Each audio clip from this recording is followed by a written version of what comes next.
right, everybody. So, welcome to the podcast. Let's change some scenes here. So my name is Captain Leung, and this is our first attempt at doing a podcast brought to you by 655. The series is called the NCO Mentality Series. Before we dive in here, I'd like to know if you can actually hear us, see us, and I noticed that you can actually see the...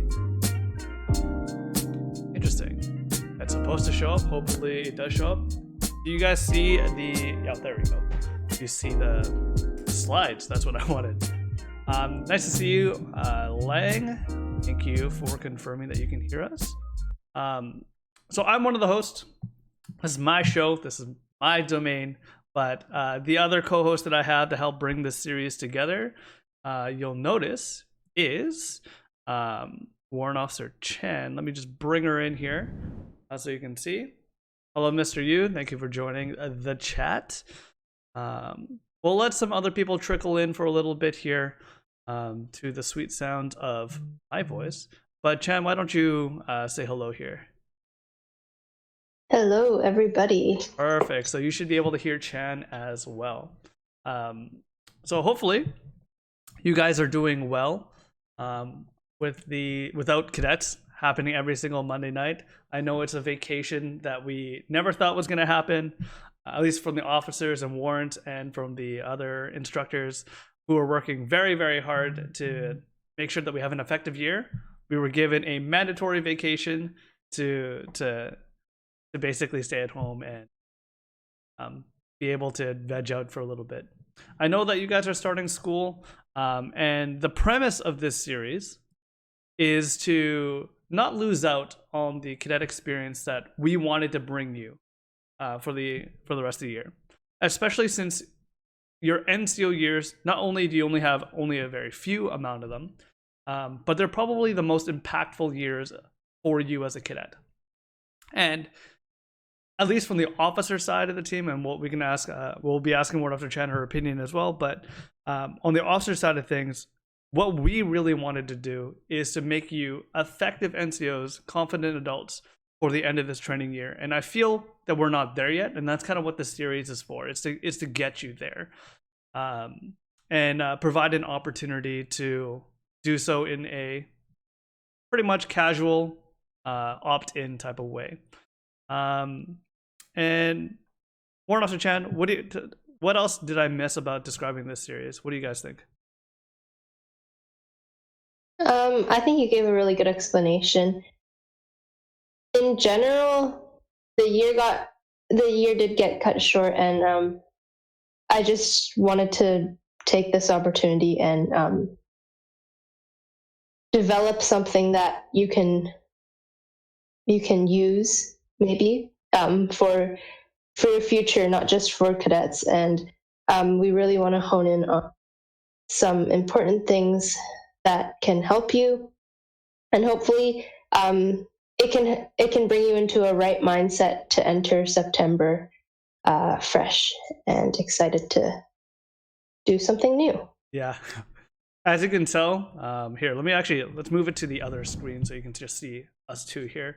As you can see, this is the first time that we're going to try to do something like this. So feel free to absolutely type in the comment section below. This is a interactive lesson, guided discussion, an interactive event. So the more you participate, I'm watching the chat, Warrant Officer Chan is watching the chat, so we can actually engage your question, use your examples, talk to you, and make this a little bit more personal. Otherwise, it's just myself and Warrant Officer Chan talking like crazy people in our own room for the next little bit here. A few ground rules to talk about how to participate here. Let me just flip it to the other screen. Boom. A few rules. Because this is an online platform, we're going to try to keep it as professional as possible. So keep everything clean in the chat. This is a public forum, so we can see and hear and go back to what you say. So keep it clean. Respect others' opinions. I think that's really important. We're going to be talking about a lot of non-cadet subjects, well, loosely related cadet subjects. So you have to be able to just keep that in mind. And everyone's opinion is valid. Everyone's opinion is a talking point. And yeah, just keep that in mind here. So it looks like we can dive right in. Let's take a look at some of these different things. So once again, the goal of this series was to really focus in and hone, or give another opportunity for us to have a stab at making you guys the NCOs that we wanted. And that's a very loaded question, because everyone's opinion about what it means to be an NCO is very different.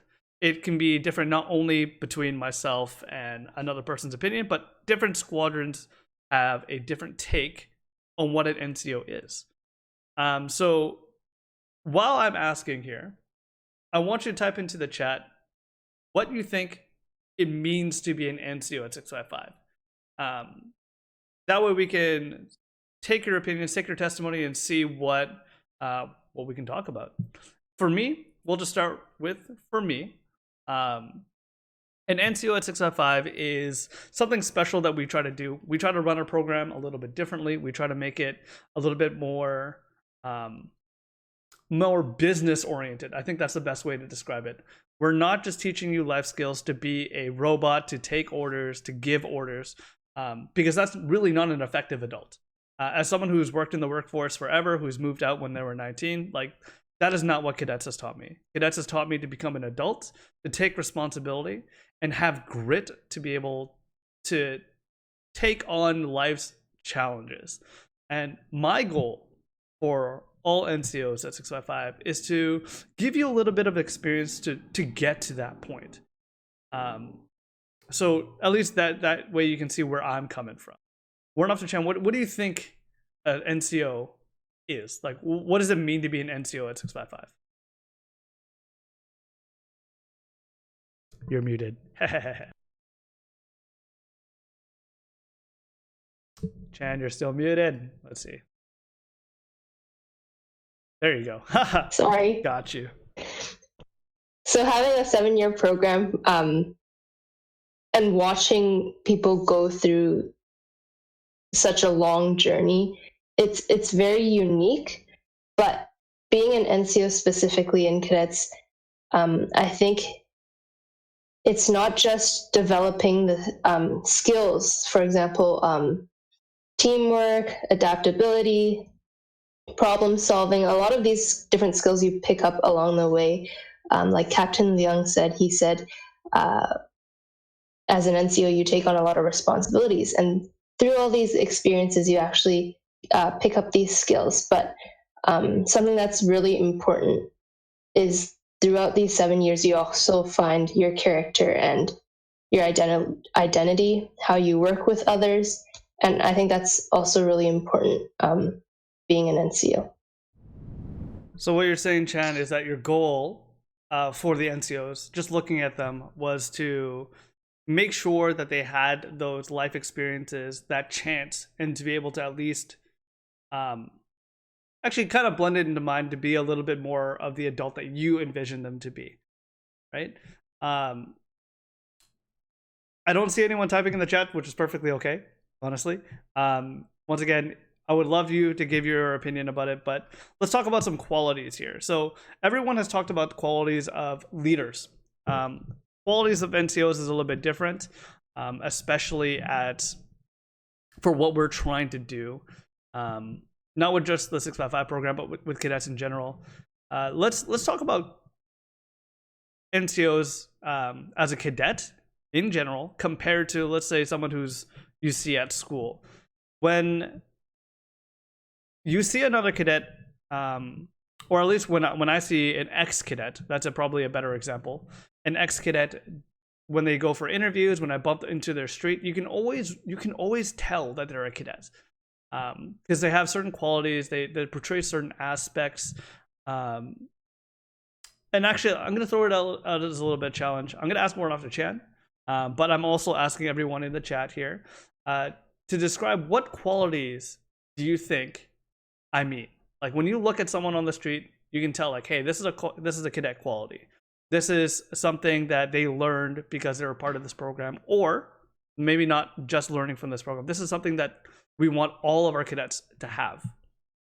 So Warren Officer Champ, why don't you give me your first opinion? What do you think is a good quality that we're trying to make every cadet know or supposed to have at 655 at least? I think the first one that comes to mind immediately is confidence. A lot of people you meet at school, even for like group projects and stuff, when you go up to do a class presentation, going into high school, obviously, not a lot of people have that confidence, but a quality you see in cadets is that as you go through your stages of being a new recruit and then you become like a level 3 and then now you're a senior, you actually develop so much of that confidence just because you get opportunities to step up and speak in front of others, or even just any tasks you take on, each little task you take on, it builds up your experience. Hey, that's a really good point, and I can see that Elvia Ip here also wrote down confidence. So that's definitely one of the ones that we want. We want someone who can go out and be able to function as a real person in the real world. Like it's actually really funny because when we are talking about being under COVID-19, so being under home or being stuck in the home, people are different in different environments, right? Like people who are at cadets walk with a little bit of different confidence when they walk in school, when they walk into, or just like being lazy at home. I know that for myself, when I walk in cadets, it's like putting on like a superhero armor. I become Captain Leung, and I try my best to be that part and walk with the confidence that is expected of Captain Leung. But that confidence was learned. And I want you to understand that like not everyone walks out and is that extrovert right off the bat. You have to be lucky. And a little bit about for me, when I grew up in cadets, one, like a lot of cadets, I didn't want to join. I'm the oldest person or oldest kid in my family. I was the first subject to be shoved into cadets, and I honestly hated it. It was not fun whatsoever. I was an introvert. I was not built around a community of friends. I didn't have a community of friends at cadets. Didn't really know anyone, and my first experience was just being yelled at for about 2.5 hours. That was my first day at cadets, and it sucked. And really, the program back in the day did not have a lot of tools or a lot of events or a lot of activities that help develop like that confidence in you. It was just expected. You were supposed to fit that role. And when we talk about confidence, I don't want you to do it because it's expected of you, because that's something different. That's just you playing a role. What I would rather you have is you are confident for a reason.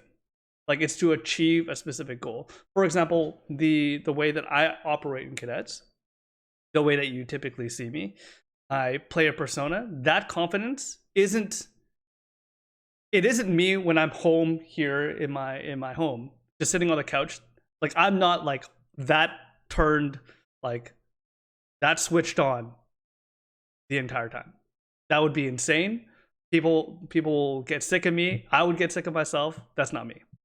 But I turn on that confidence. I turn on that role because I know it's beneficial to you as well as myself to be that person and be that leader in that respect. Right? So walking with confidence is definitely very, very important. I see another example here that Officer Cadet Fan put in. Thank you, Officer Cadet Fan. He said respect. Now, Chan, what do you think respect looks like as an NCO at 655?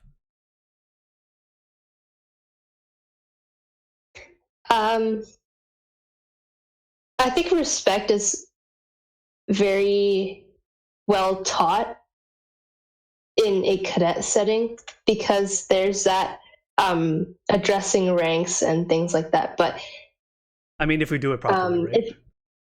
If we do it properly. But in school, like growing up, you always hear like be responsible and be respectful. But I feel like it's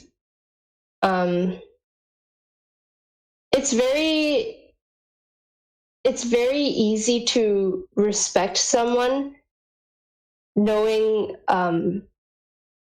if you know their character.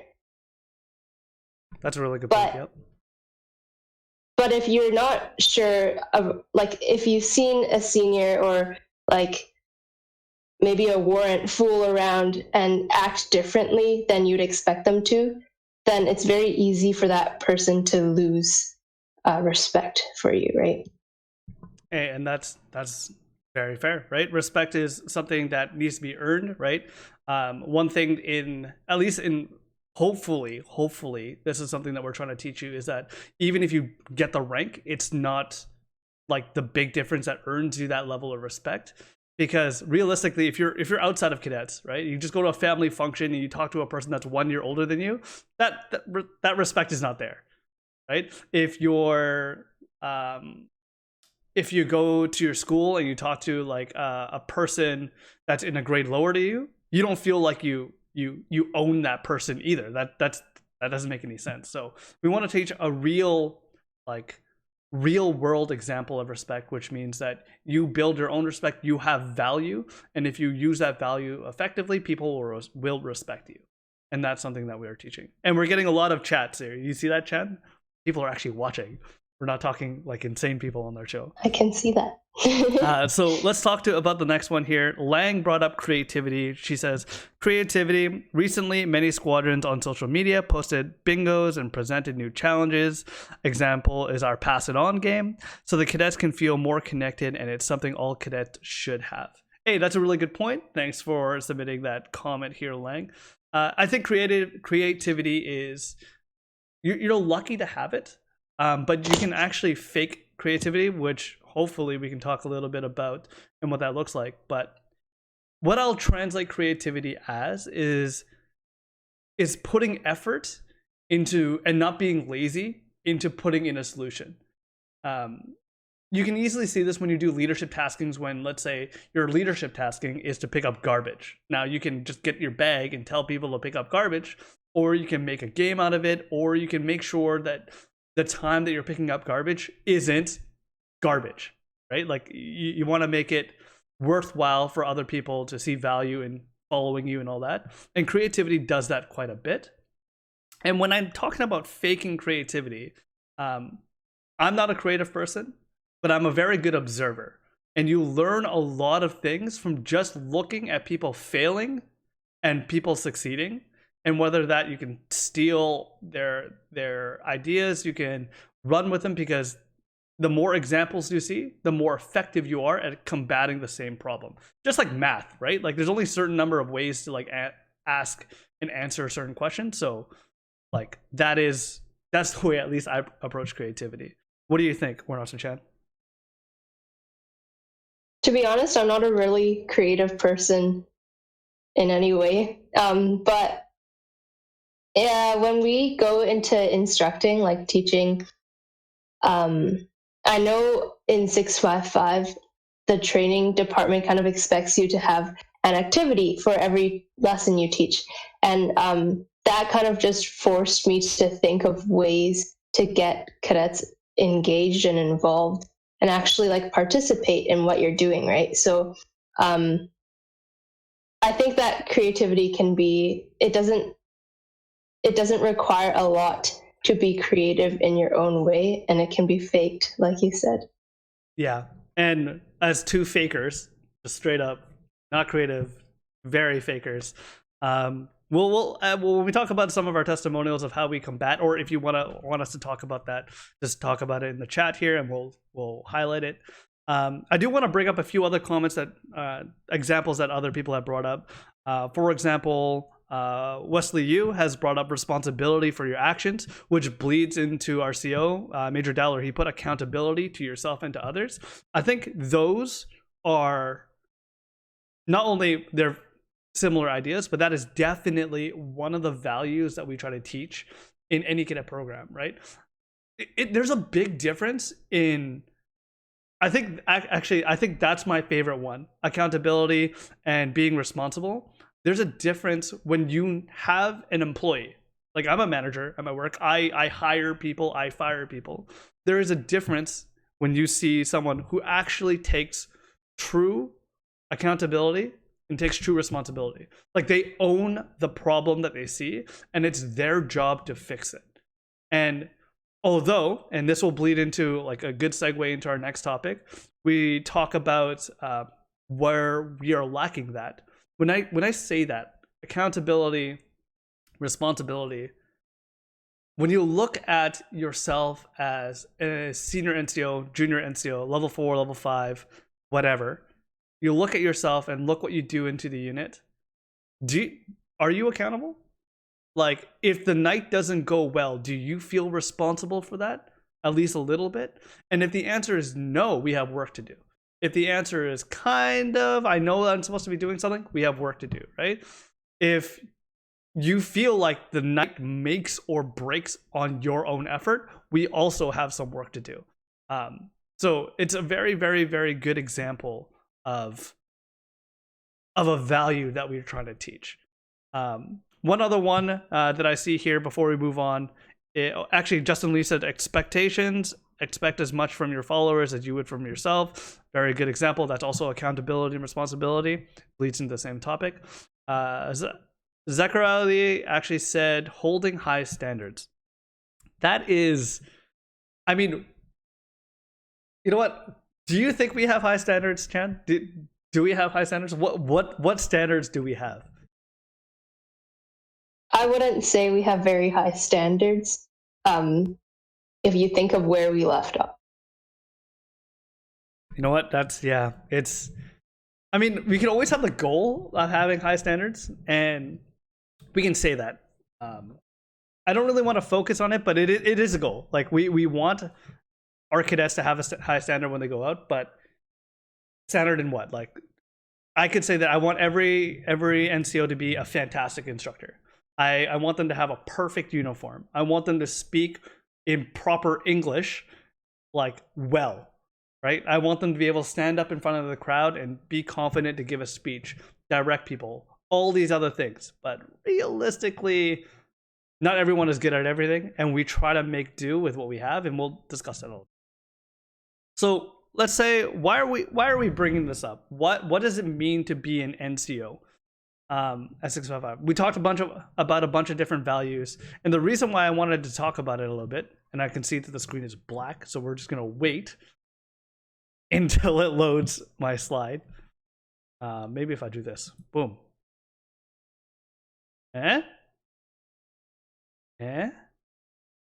Anyways, the slide. Oh, there we go. Yes. Okay. So when we're talking about what it means to be an NCO, we talked about what our goal was to bring you to, right? So the NCO experience, at least for me, was to make you confident in your role and responsibility. So know what your role and responsibility is as an NCO, and be like, the emphasis is on confidence, in the fact that, like, you can do it without asking, right? It's not even an initiative. It's just like, you know that you're supposed to be doing it, and you do it because you want to.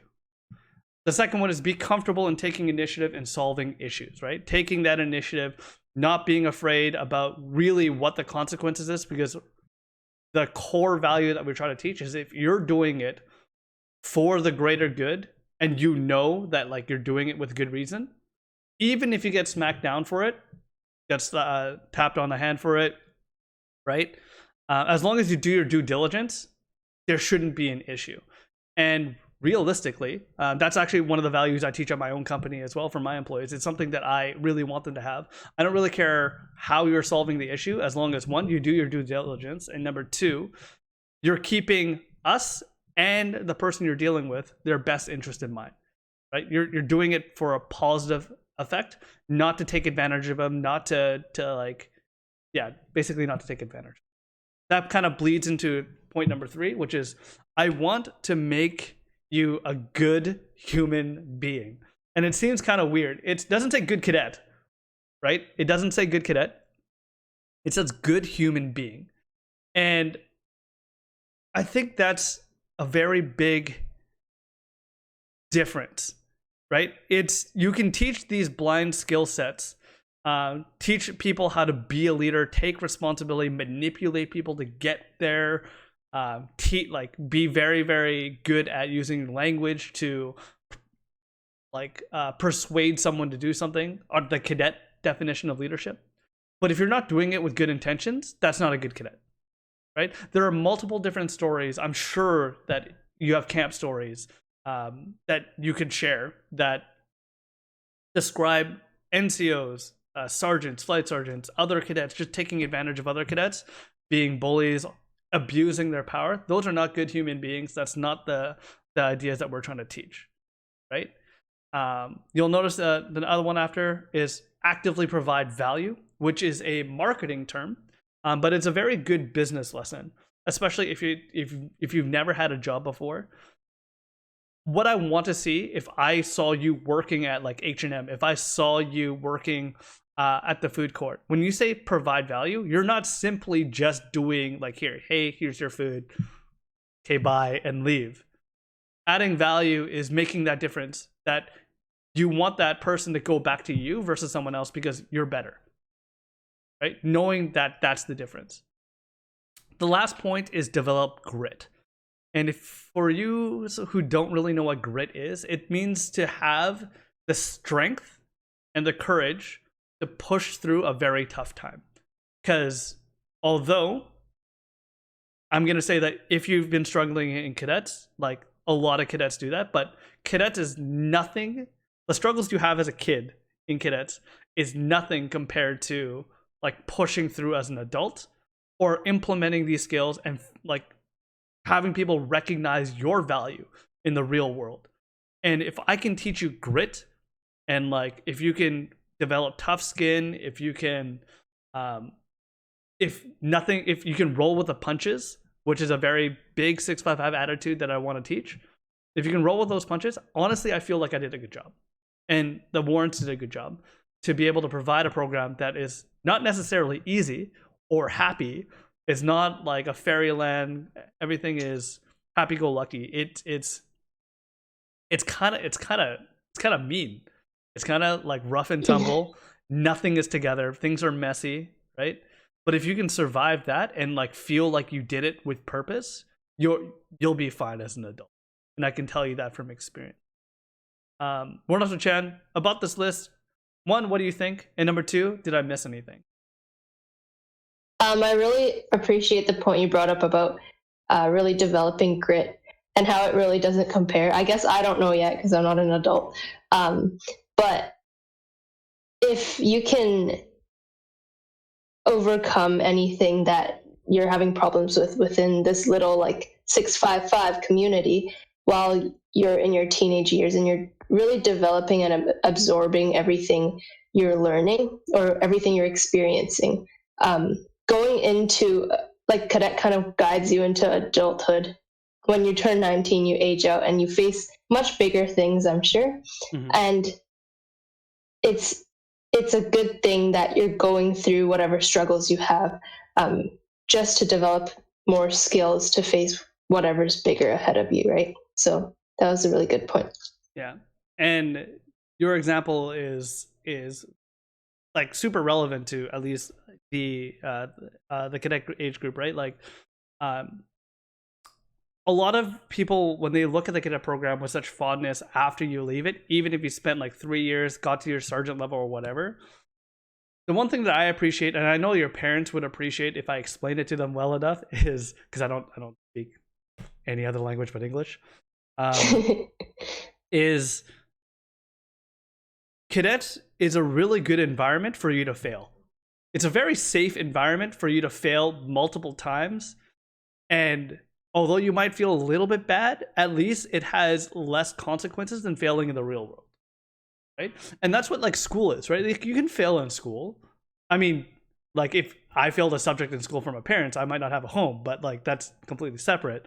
Like, but if I failed at like not making a sports team, right? Or if I failed, like I tried to draw something and I suck at drawing, and my teacher's like, "Yeah, this ain't good. This isn't for you." And if I take that criticism and if I keep trying at it, right? It's a very good environment to pick yourself back up and get into that habit to to never back down. And that's a really good, like, real example of what grit is. I like that, mm-hmm. because I feel like a lot of the times, especially in, like, I know for my generation at least, going through school right now, there's a lot of pressure to do very well, or even in the cadet program, there's a lot of pressure to do very well. Mm-hmm. For myself, maybe even a little bit right now, I'm actually scared to fail, and I know a lot of my peers feel the same. People who I know, they're actually very scared to fail, though. So that fear of failing might just stop them from trying something new. Mm-hmm. But I know something that Mark Cuban said. I'm not sure if you guys know him, but he said you can fail like maybe 1,000 times, but when you succeed, people will call you like an overnight success. So that's kind of resonated with me after I heard it. That's a really good quote. Like, that's nobody sees the hard work it goes into winning. But when you win, mm-hmm. people are like, well, it's because of your talent. And anyone who's actually like an actual winner, like the one who like Kobe, or like Michael Jordan, or like even like artists like Lady Gaga is a good example too. They go through a lot of trauma, a lot of practice, right? They don't skip the gym. It's like Dwayne Johnson. There's no days off, right? They put in the work, and then when they're there, I know people who tell me that like, oh, Dwayne Johnson just has like he's just that machine. He has the body for it. Like, yeah, he kind of does, but he puts in the work every single day. Like, it's hard enough for me working from home to walk like the 5 meters to my desk to work.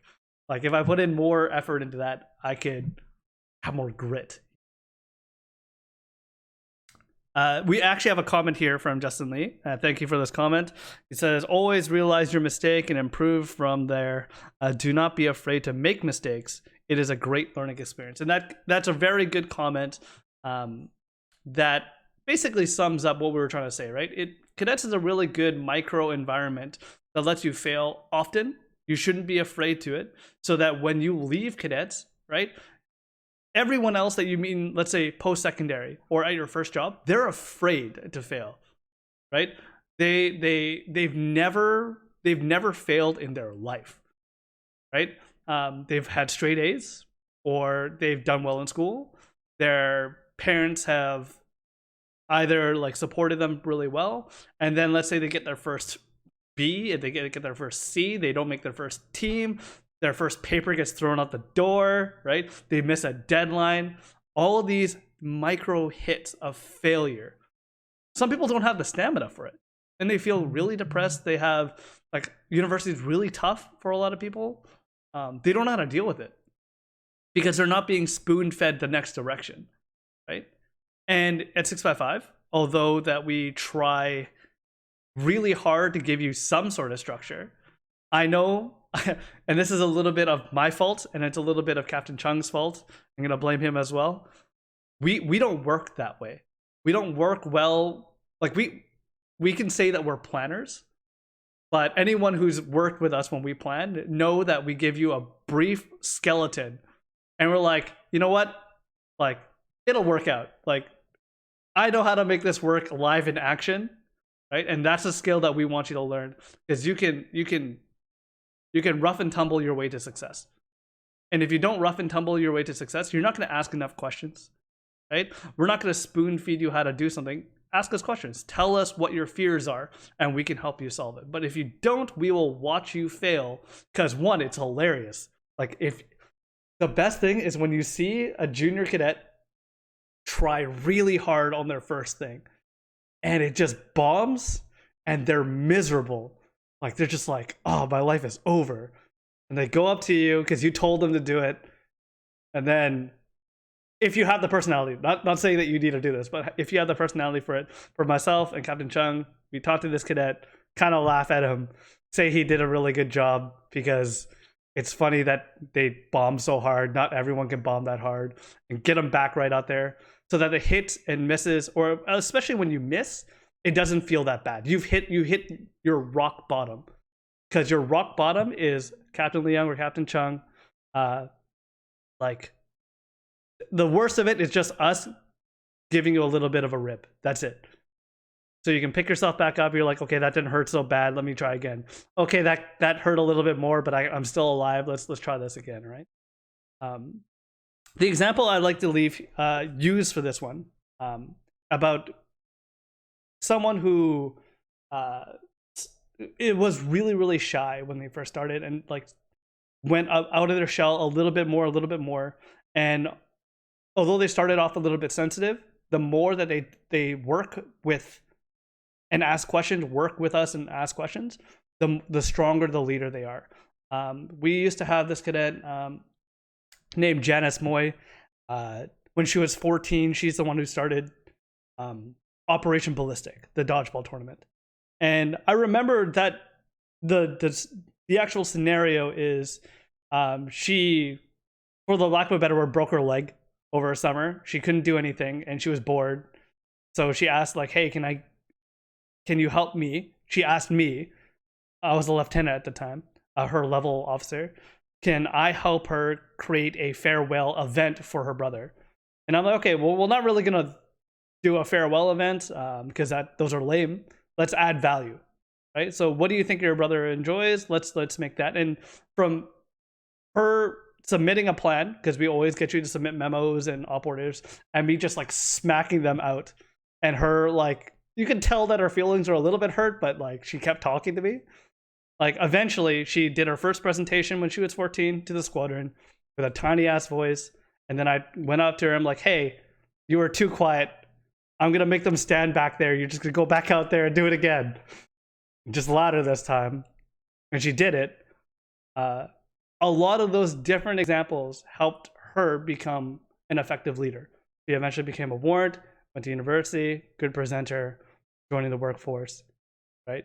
It's one of those hit and miss stories or she missed a lot of times until she was successful. And she wouldn't have been successful if she didn't miss all the time.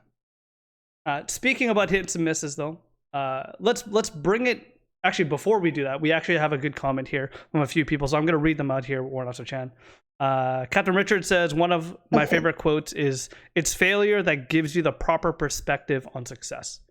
And I feel like that's really true.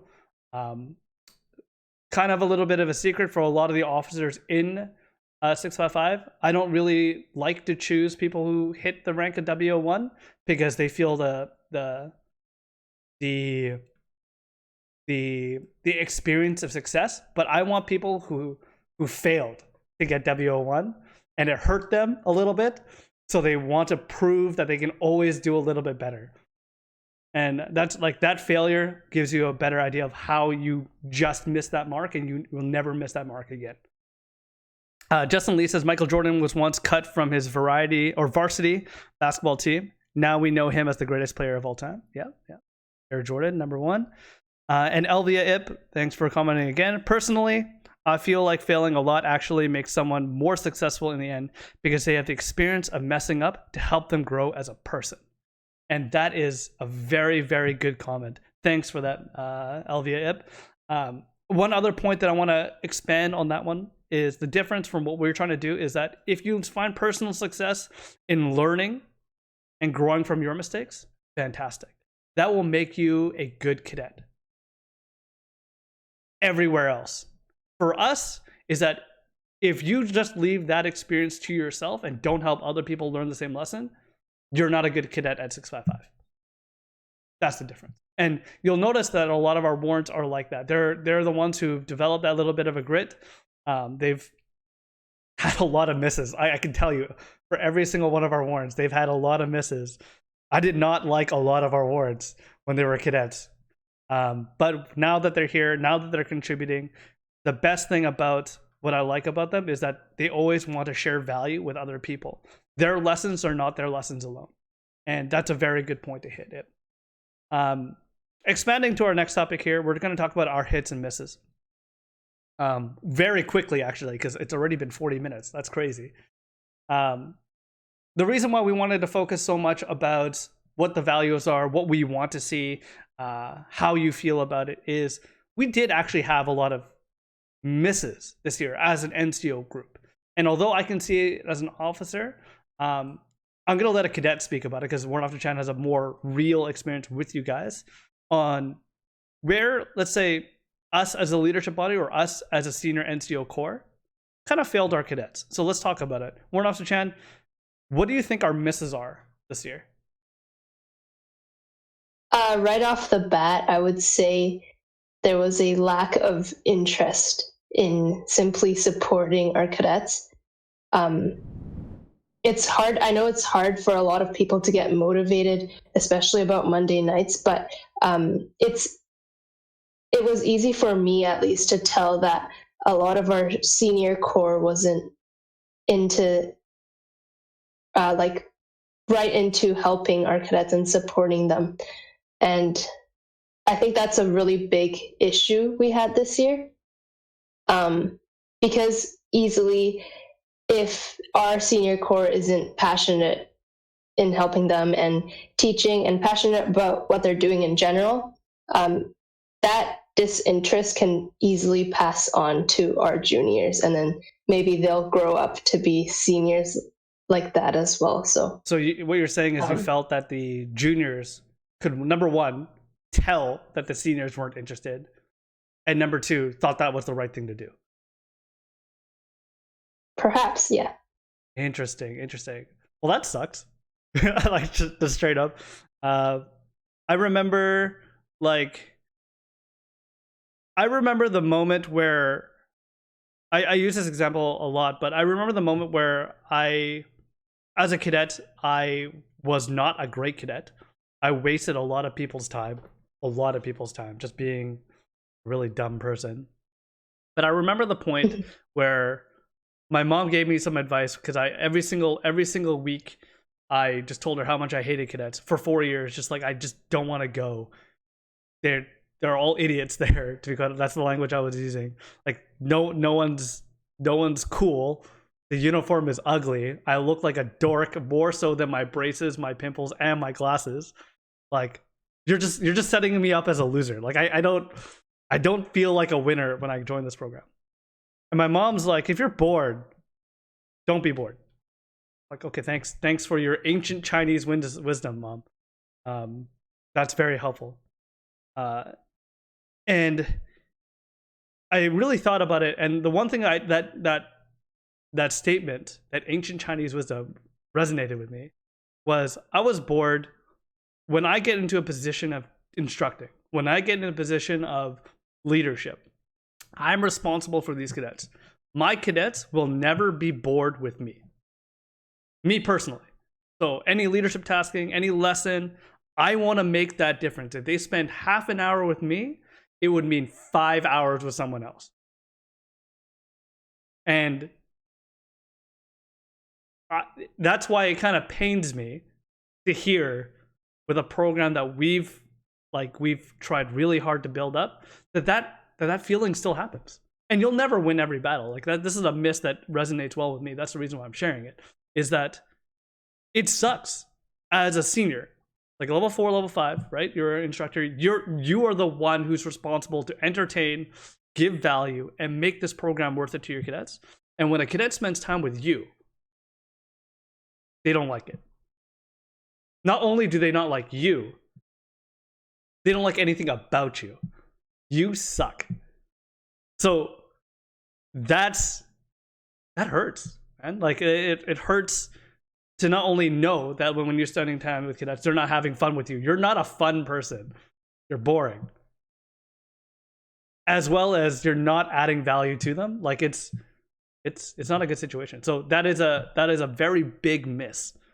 What else did we miss on, Jan? Other than not adding value, a very simple one might be not showing up. So not being present with your cadets. I was talking to one of the other warrants this week, and he said a very big thing is to be present as a senior NCO, because if your cadets don't know who you are, and you just suddenly pop up like once every 2 months, then they're not going to have that respect we mentioned earlier for you. And they're not going to listen to you, you know? And you don't have that influence on them that a senior NCO should have. So that I think that's another one of our misses, not being present.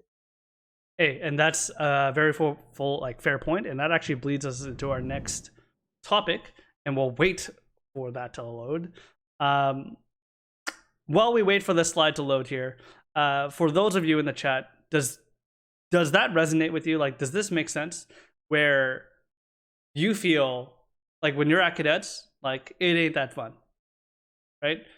When you're at cadets, no one is really directing you to do much. Right? You don't really know where to turn.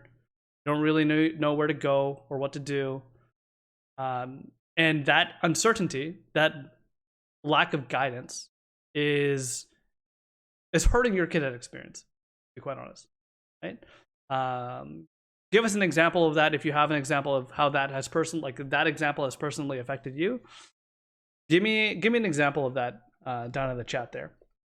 While you do that, though, I can see that it's still not loading. Hey,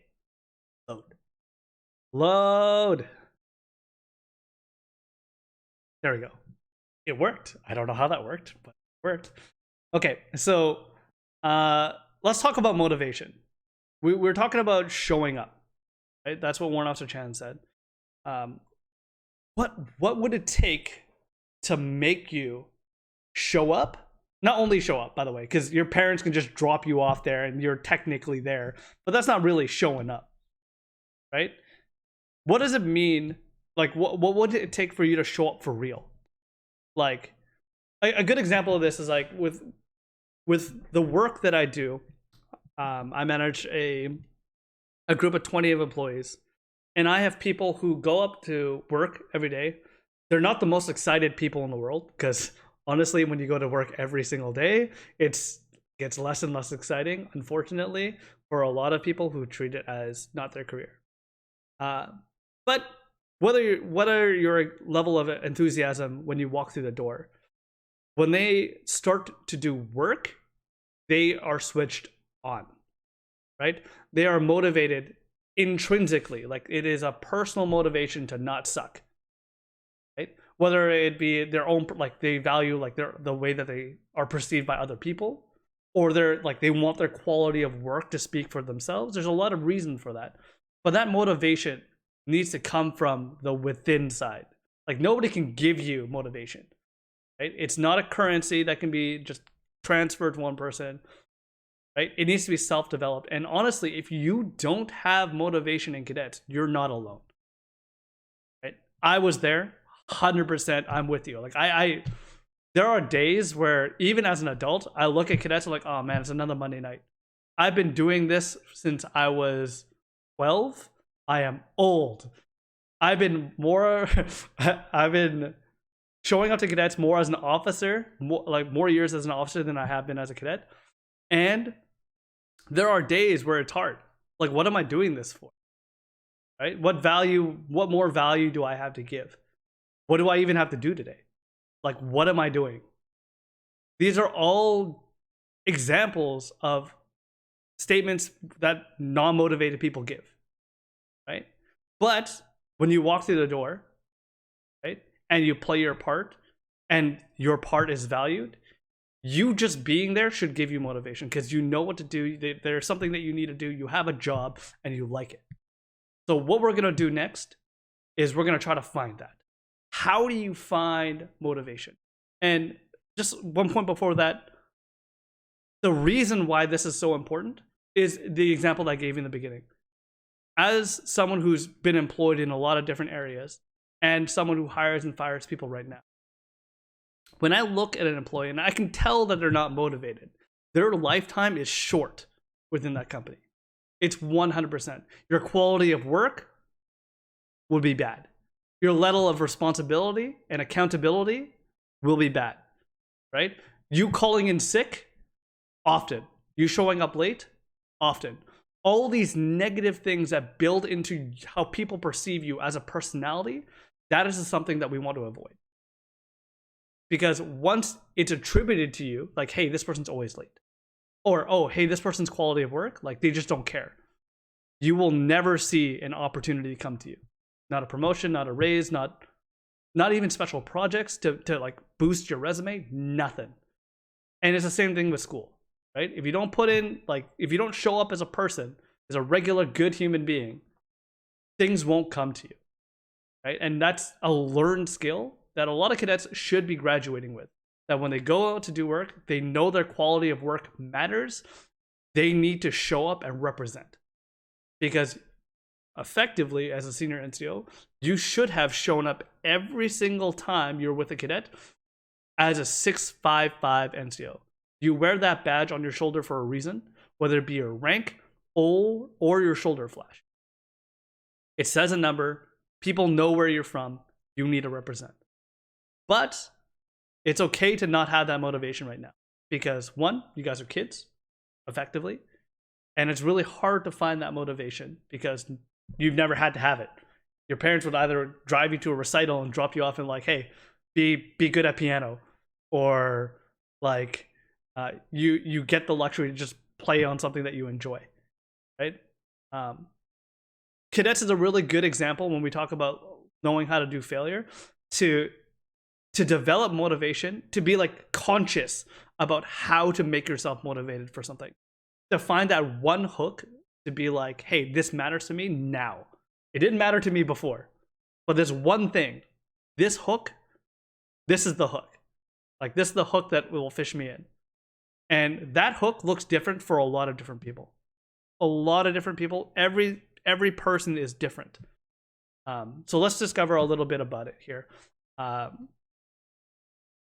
We're going to practice an activity that I'm going to let Chan lead. And it's about finding out who you are and why you care. She'll have one, and then I'll have one. But I'm going to mute myself because I've been talking a lot, and I'll let Chan talk here. 1 second. Okay. Let me know when you're ready. I'm going to pull this activity over here. Ding. Should I? Do you see it? I see it. Do you have the docs as well? Yeah, I have the doc on this part here. Well, here, let me split the screen because I'm super techie. Aha. Good. Yay. Good. Okay. So, like Captain Leung mentioned, it's not easy to find motivation, but once you find your hook, you can get yourself into that mindset really easily. And personally, in level 4 specifically, I was kind of just there on Monday nights, and then I kind of discovered this activity that we can do together. And it's a value-based kind of test. So once you find your values, you can actually put what you find important into words. And that's really important for finding that hook that Captain Leung mentioned. So we'll start on the left. The left is basically, if we give it a quick scroll, it's a list. 1 second. Let me put it into the chat too, because it's a list of values. So let me put it in the chat. A lot of words you see. Yeah, sure. So if you look into the chat right now, I had the JL experience. That was a pet project that I had way long ago. Don't look into it. But that link right there is the document that we're talking about that helps you explore your values exercise. So take a look at it, open it, check it out, and join it. I'm going to mute myself again. So yeah, so the one on the left is just a list of values. And then if you actually click into the document, you'll see like the steps that they guide you through. But I'll just do it on the right here on the Google Doc. So basically, this is a list of words that they provided. Obviously, there's probably like 1,000 more values. But what you want to do is you want to pick the ones that resonate with you the most. So then you'd highlight like maybe, oh, generosity means a lot to me. And then brilliance means a lot to me. Achievement, achieving a lot of things means a lot to me. This is just random. This is not actually based off of myself. resourcefulness, punctuality. Oops, I deleted that. She says Maybe that, but it service, looks like it actually does apply to her. love and loyalty, innovation, humor, humility, fun. Okay, let's take that for now. So I've highlighted or I've bolded the words that mean a lot to me, and they've resonated with me. So when I see that word, immediately I think, oh, that's something that's important to me, or that's something I hold true to myself.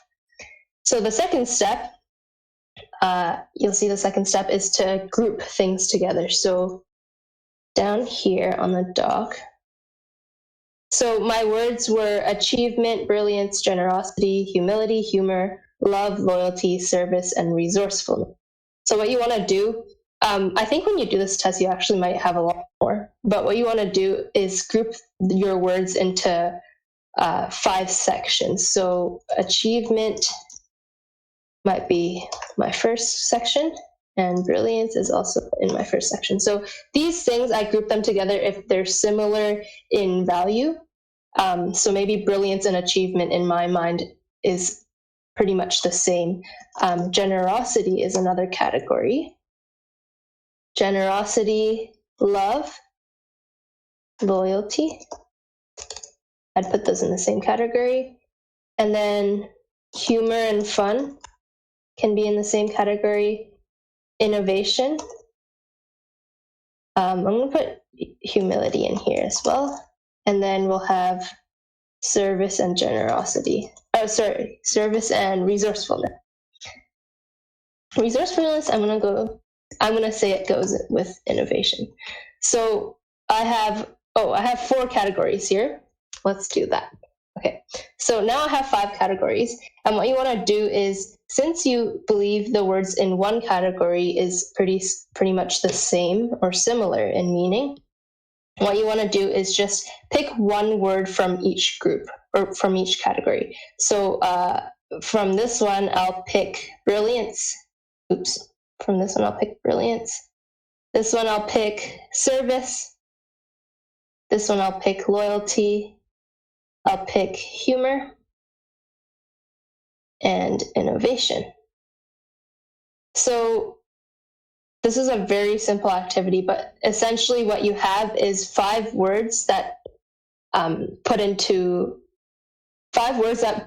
actually express what you find the most important to you. And I'd advise you to take a chance to do this maybe after the podcast ends, but go through the document and actually go and highlight it physically. If you have a printer, go and do that, because after I did it, I found that a lot of things, for example, if I was volunteering or the activities that I was doing in cadets even, they actually align with my values. So for example, humility and service, maybe. I used to volunteer at my local community center, and I helped out a lot of children there. So maybe that's under humility and service. And then you'll start to realize what you value. And that's really important to see what you're achieving and what you're aiming at. Maybe you don't have things that fit under these categories right now, but the values actually really help with finding what you're interested in and what's important to you. And it's different for everyone. But that was essentially the activity. Good stuff. So I hope you give that a try. So I actually tried to build into... Next thing we'll talk about is finding out who you are and why you care. So I realized that I muted myself while talking to Chan. Oh. But they could hear me on the actual podcast. I'll get used to that. But thanks, Chan. Like that was really good. And like she said, like this activity is really good in the sense that one, you can take it at your own pace. I highly recommend that you do it just to get the ideas out there. It's really hard to describe yourself as a person. Like when we talk about resumes and interviews and like how to sell yourself as a regular human, valuable person to another person, that's a whole other subject. This is the first step. Like, why do you do what you do, and why do you care? Doing this activity will at least you can pick out your favorite words. I think that's the easiest one. There are words that you don't really care as much. They don't matter as much to you, but you pick out words you're like, hey, like I'm gonna build myself as a character in a game. This is me. Like this is what I want. Right? These words are literally just words. They might not mean it perfectly, but it's a starting point. And if you write it down, you at least have a starting point. That's the first step. Now, this is a really good resource if you're starting from zero, right? Another way to go about this, if you're not comfortable with doing that, if you learn a different way, let me just this. Another way to go about it is actually the way I do things. And I'm gonna take Chan off for a second. So it's just me. Okay, so you can do that value worksheet, and I highly recommend it because for a lot of people, that is a really good activity to find step number one. But if your brain doesn't work that way, there's other ways to go about finding your values. And the way that I usually go about it, especially on a cadet night, and this is the really easy one to reinforce it because you're not always going to have that spreadsheet or that paper in front of you to look at it. You're like, it tells me that I value like getting things done, and then you look out, you're like, what are there things to do? Like that's not a really realistic thing to do. It's just the starting point. Another way to go about it, and it's probably a very practical way to learn things, especially at summer camp, especially when you have such a good environment for cadets where you see 200 kids, 200 plus kids failing and succeeding on an everyday basis, right? If you have siblings, you can look at them and you can see them fail and succeed in random things that they do. You're going to guess what I'm alluding to is observation. The better that you're at observing something, the better that you'll have an idea of what you value. And the concept that I'm going to take you through, or the activity, is what I call love and hate. When you love something, you can describe why you love it. When you hate something, you can describe why you hate it. And for some people, depending on the trigger point, the point is to trigger. Like, it gets you riled up and you want to talk more about it. It could be like, for me, like, hey, when I was growing up, I loved StarCraft, like the game. And I was very passionate in convincing my mom to buy me StarCraft. And I could describe specifically why I liked it. It was a strategy game. It would teach me how to be a better like problem solver in real time against other people. It's like a daily math competition. And since she doesn't really speak English, she bought it. Like, I got my StarCraft. Fantastic for that. But the more relevant thing to me as a cadet is I hated cadets. I've said that before. It was not fun. And that statement, like that ancient Chinese wisdom that my mom gave me, was if you're bored, just don't be bored, right? You can also spin it as like, hey, you hate this. How could you make it so you wouldn't hate it? Right? A very relevant example for me, you'll often see me sit on the side on the bleachers on the parade square, just staring intently at drill lessons. And it must be super awkward for a lot of you drill instructors out there, because I'm just like, I'm evaluating you I'm judging you so hard in my brain. I might be writing stuff down, but I might just be like mumbling to myself, but I'll be looking at you and be like, that's not the way I would do it. That's not or hey, that was really good. But when I say a statement like that, the difference when I say you can identify values is you look at another person and say like, hey, this is cool. Why do I think that is cool? How do I get to that level of cool? That's your love. Flip it on the hate. Like, that was terrible. Why was that terrible? How could I tell this person, number one, how terrible they are? And number two, how to avoid being terrible like that in the future? Now, when I describe that situation, guess which one resonates more with me? Obviously, hate is the one that resonates with me more. But think about it. We'll take an easy example, right? Let's say on a Monday night, right, when you go through those glass doors enter into cadets, is it love or is it hate when you enter those doors? Are you excited for that day, or do you it's nothing to you? Let's start with the hate, because it's more resonant to me. It makes more sense, and my guess for a lot of cadets is that it resonates with them as well. When you walk through that door, or you're sitting in the back of a class, or you're listening to another person and you hate it, do you ever think about how you would have done it better? Right?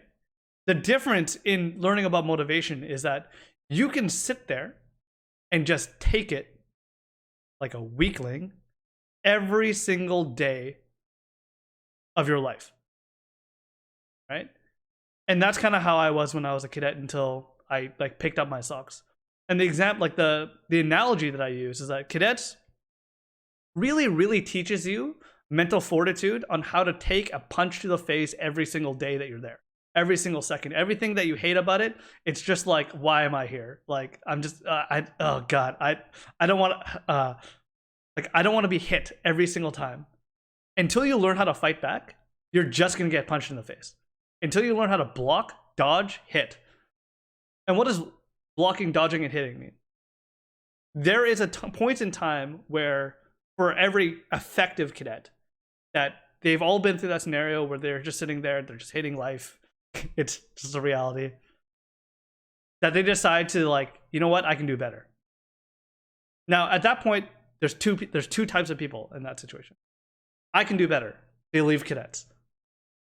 And then they join a band, they do basketball, they do other sports, and that's perfectly okay. You learned the lesson. We got you to the point where you are frustrated enough that you got up with your own 2 feet and you're like, nah, none of this.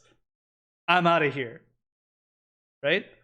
Or for a lot of our effective NCOs, they do that, they get up, they're like, nah, not anymore. I'm gonna make this better. And that's the turning point. And if you haven't hit that turning point, that's perfectly okay. It's because you haven't thought about it. Right?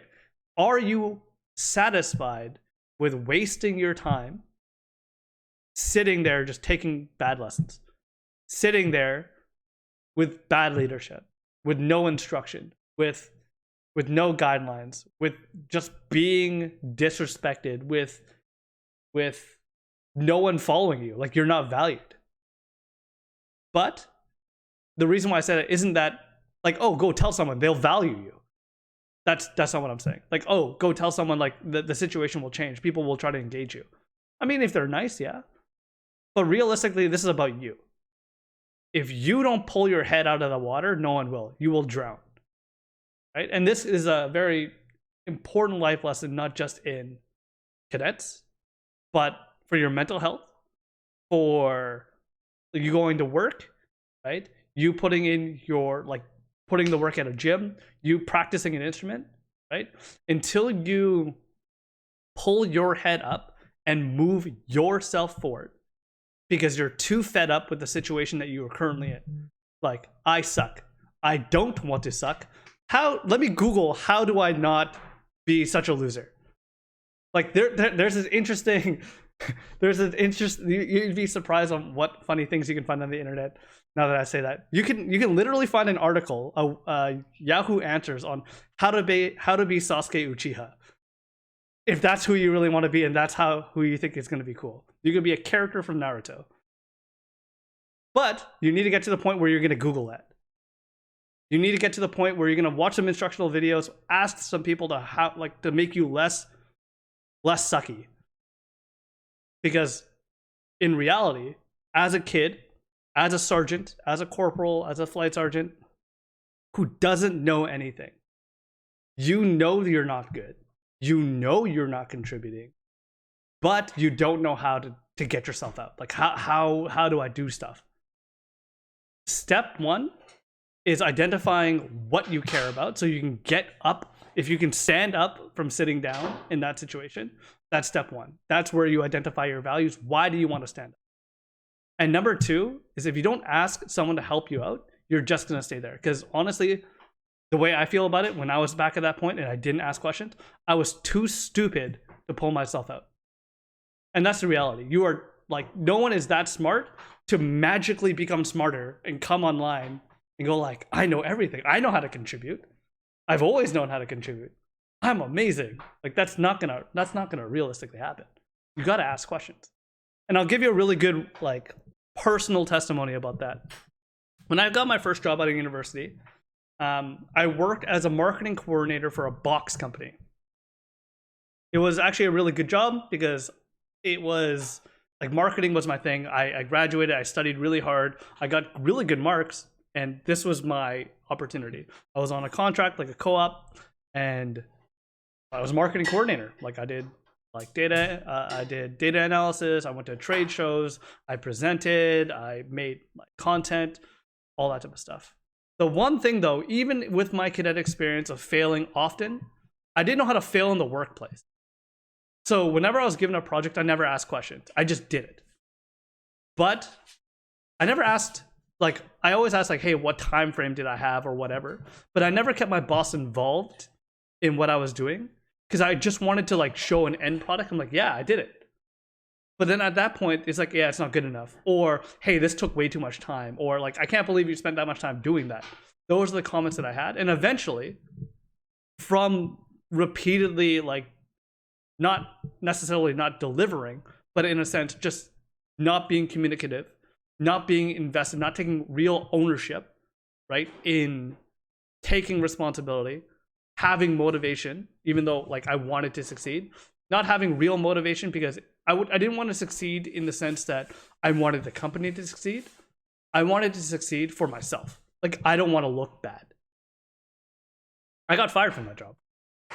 And looking back from it, I should have been fired. If I was to hire the same person, if I was to hire like 19-year-old Captain Leung, I would tell this kid to get lost because he was not good.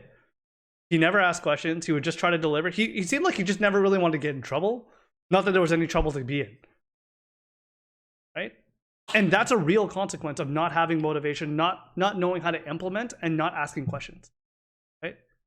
So the real lesson here, at least from this video, from this hour plus webinar or podcast that we're having, is number one, you have to know what value you have. And number two, you need to know what it means to get up and do something. And I'll use the example again. The goal, or what we're trying to do, the goal of this entire podcast, the goal of the cadet experience as a senior NCO is to be able to, let me see if I can find it, is to be able to have these skill sets, to be confident, to be comfortable, to be a good human being, provide value, and have grit. But we want you to get there for your own reasons. You can't fake this, right? You have to have the motivation to do it.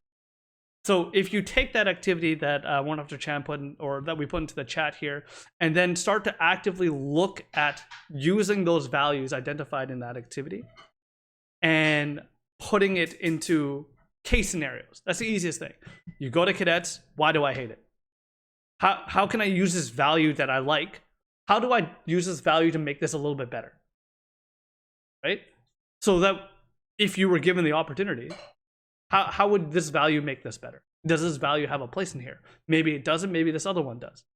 The more you think about that, the better NCO you'll be. You'll be actively providing value, and then everything else will come. Because you're trying to be the best thing in that situation. And really, that's what a cadet leader is. A cadet leader is not a naturally born thing. It is forged in like fire, for one. And like a leader in cadets is like that's not your natural personality. That's the reality. Like this is not me in real life. You become the leader that your cadets need. Because that's what a cadet leader is. You are not the expert. You're just another kid. But your kids or your cadets are expecting you to be this leader. So you just become it. Right?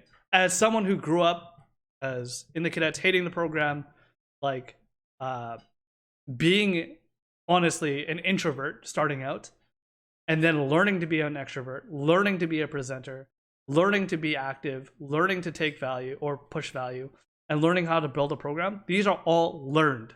They're not innate. This is not natural. And the best thing about the cadet program is that this is the environment to help make you learn all of this through fire, through personal effort. And if you can find those values, find that motivation, you can talk to us. Because those are the only cadets that ever talk to us. If you don't have that, that's the reason why you don't talk to us. If you're watching this show and you've never had a conversation with Captain Leung, Captain Chung, or any of the warrants, it's because you suck. Like, just, I'm calling you out right now. If you haven't had a conversation with us, it's because, honestly, you suck.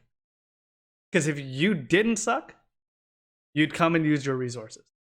You'd be able to ask the questions. Fear would not hold you back from being punched in the face. Right? Because honestly, we don't hit that hard. We'll help you. That's our job. Okay? So we're going to talk about some homework, and I'm going to let Warrant Officer Chan talk about this. About this video that she found. So I'm going to leave Chan to it here. Go ahead, Chan. I'm back. Yeah. Okay, so a little bit of homework, very easy homework. If you could take a look at this video that's on screen right now, maybe we can also post that afterwards, but I'll put it into the Facebook groups as well. It's a video by Simon Sinek, and it talks about his concept of the golden circle. So if you know anything about the golden circle, it's basically focused around the word why.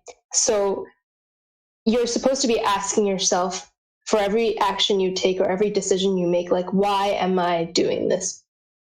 And it's not an easy question to answer. For example, if you're doing like a job interview and everything, you can hear people asking you, why do you want this position? But it's not an easy question to answer. So maybe if you take a look at the video, it can help you understand this concept better. And next week, we're going to use this video, the concept of the video, and bring our values into transforming our why statement. So we're going to find our why in our next video. But it's pretty cool because he actually describes it in a way where you understand, and the why concept is based off of a biological structure of the brain. I read it on his website, I think, somewhere. So if you take a look at that, and then next week we're going to dive into using your values as a guide to find why you're doing what you're doing, or perhaps if you need to find something to do, what might that be? So yeah, I think that'll be very interesting if you take a look at that for next week. Excellent, Chan. Thank you for that. So I posted the video in the chat. It's a TED Talk. Check it out here. Now that we're closing in on the end of the show, one, if you stayed for the show, absolutely thank you wholeheartedly for spending your well-earned Thursday like home time with myself and Warrant Officer Chan. Hopefully we didn't bore you, but we have a Q&A session here. If you have any questions about what we talked about today, if you want to explore anything, myself and Chan will stay on, obviously, for as long as until there's lack of questions, to explore the scenarios or whatever is personal to you, because I really do appreciate the ones who participate. It gives us, one, something to talk about on your end, and it helps us expand the conversation beyond what we think, because realistically, Warrant Chan's a warrant, so she's obviously at the life end of her cadet career, and I am an officer. I am not a kid anymore. A lot of my experience is old. Like I can tell you what it used to be for me, but it might not be relevant to you as hard. So if you have any questions, right, comment below. We'll either answer it right now, or we'll archive them for the next show. Speaking about the next show here, we are going to be, once again, expanding on your why. So if you watch the video, do the activity, we'll be asking you a lot of different questions to help really bring your why back down to earth and learn how to like deal with it in reality. And that's the big idea here. We have a statement from Mr. Lee. He says, I have a weakness in not admitting to my own faults. How to fix that mentality? Hey, you know what? That's a really, really, really good question.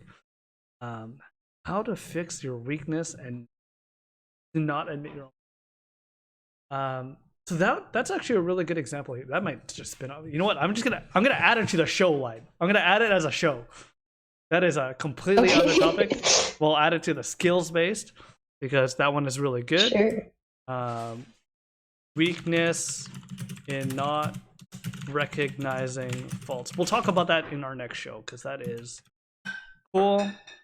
Because that is a huge topic. But just shortly for that lead, just so you don't leave off with like just us ditching you on that subject. One, I should ask, can you recognize that you are at fault? Because that's step one. If you know that you didn't own it, right? That's step one. If you blindly think you did the best job and can't see your faults, that's a little bit harder, but it's not the end of the world. Number two is, do you have a strong number two?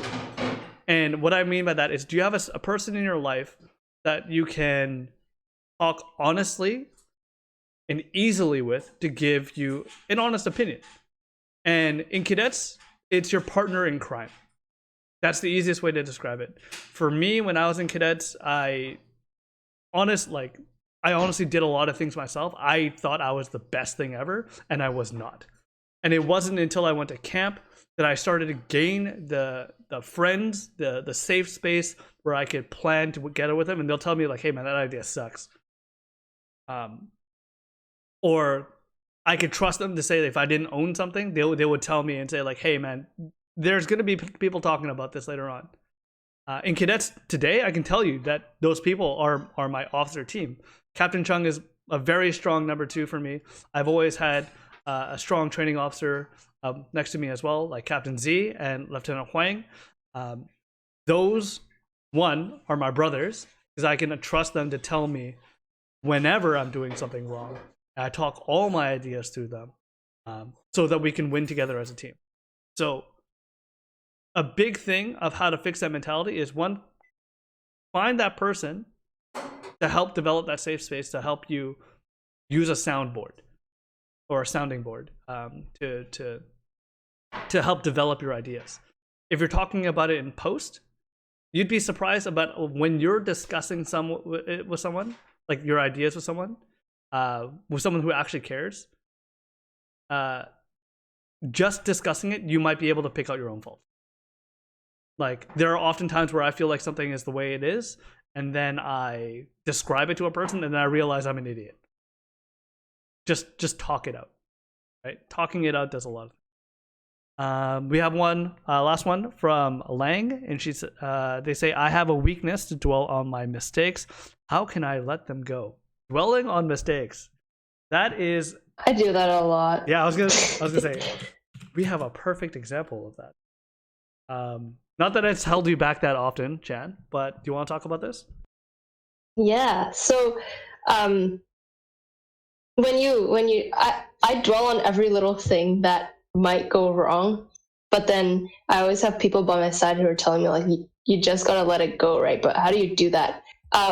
Something that I do in my little brain is I kind of zoom out. If you think about the bigger picture, and for example, if you do something wrong in one cadet Monday night and you make a mistake, kind of zoom out and look at the night as a whole, or look at your year as a whole, or that month, and think about how small that might be and how people will forget it like in 2 minutes, right? But you want to forget it because moving into the next thing you do, you don't want that mistake to hinder you from what you're trying to do, or what you're trying to do. So if you're attempting that task again, or if you're trying something new, don't be afraid of doing that just because you failed at it once, like we mentioned earlier. So what I do is zoom out, look at the big picture. It really doesn't, that little thing, it really doesn't matter in the long run. In fact, you're learning from it. That's a really, really good point. The funniest thing that I see lately in the past few years is seeing people who are prone, very, very prone. They're really shy. They really tend to like not like they care about being perfect in the sense that not to like own every experience, but they don't want to make mistakes. Is seeing the event NCO when they work with Captain Chung. Like that is a very funny experience to me because if you think about it, we've had ex-warrant officer Tai, we have Flight Sergeant Leung, like both of these recent examples. When I knew them, when they were 12, 13, 14, they were so quiet you wouldn't even notice them in the room. Like they're so quiet. And through, once again, the rough and tumble experiences of working with Captain Chung, where he will tell you your ideas bluntly that like, hey, this needs to improve, right? He's not mean. He's just telling you how it is, right? If you involve yourself in that environment where we're actively trying to improve you, we're trying to meet an objective, and you are okay at handling that low, but to you might be high, that low level of pressure, low level of disappointment, you'll be immune to it. It's what we call tough skin. If you don't have that tough skin, it's going to be really hard. The biggest thing as an adult, not saying that like it's a weakness or anything, but one of the things that is traditionally unacceptable in the workplace is if you cry. Like there's no crying in the workplace, whether it means you complaining or actually weeping tears, right? But what I usually see for a lot of cadets when they first go to staff, right? That's probably one of the first employment opportunities that they have, or they go to like the summer camp where they feel like they need to like really prove themselves, and they fail and they cry. If I see a staff cadet cry, like I've been there, I'll have a little bit of sympathy, but like don't do it in front of the cadets, right? You have a job to do, right? And the reason why I bring up that mentality is that if you dwell on your mistakes, you forget who you're there for, what your mission is.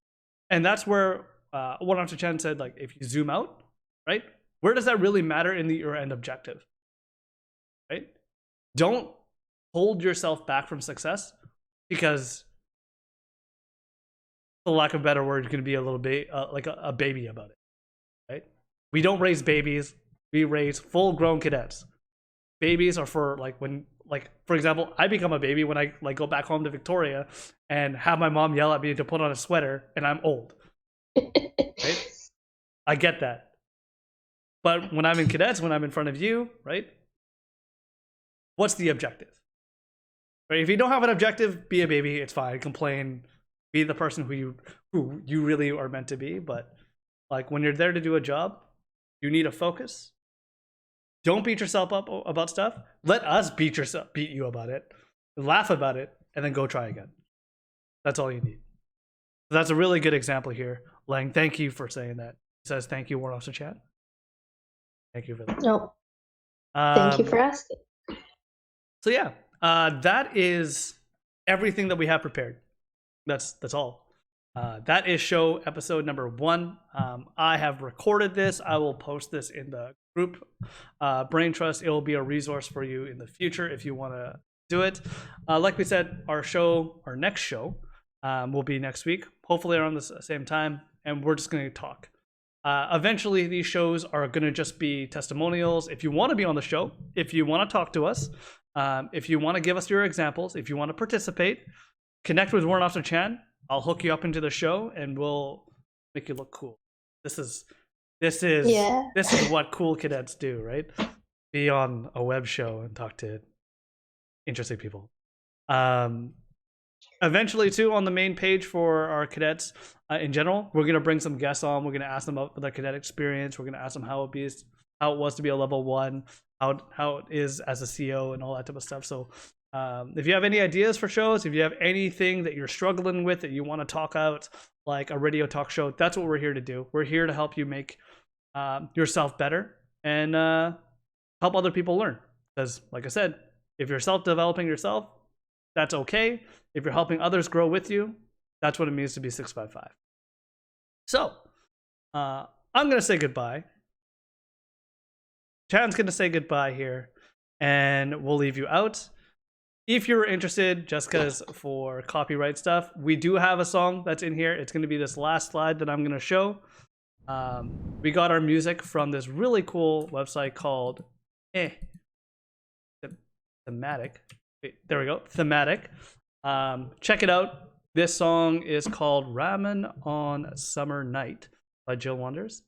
Really cool resource. If you actually, on a side note, if you have any questions about how to set up a stream, how to get this type of stuff going for yourself, come talk to me. It's a passion of mine.